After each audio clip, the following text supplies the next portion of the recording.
Bridges collapse is diverting shipping and trucking around one of the busiest seaports on the eastern coast. So will Connecticut help out with this? News 8's Eva Zamaris joins us with that. Eva. Good evening to you, Ann. It is too early to tell the full scope of this, but it is expected to disrupt shipping and supply chains. Devastation in Baltimore after a ship hit the Francis Scott Key Bridge Tuesday, leading to its collapse in seconds.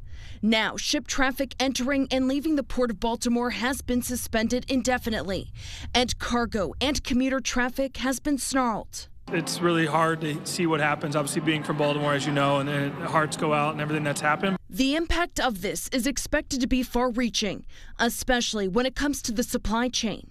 We're trying to assess how this could affect our restaurants in Connecticut. And specifically what I mean by that is, we saw ports close throughout the pandemic, and shipments, obviously a lot of the shipments in Baltimore, it's one of the top 10 ports in the U.S. Scott Dolch of the Connecticut Restaurant Association tells News 8 they're going to see how it plays out over the next week or so. We do worry about delays and costs and things that can happen. We've learned from the American Trucking Associations, thousands of trucks travel over the bridge daily, with $28 billion in goods crossing every year.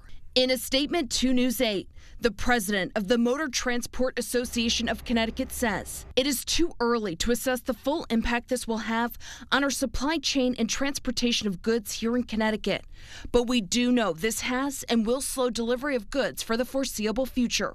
This will also require the rerouting of vessels or their cargo to other ports. These ships that would be going to the port of Baltimore are going to have to go to other large ports, mainly on the East Coast, that can hold those big ships. That might be the port of New York or the port of Savannah.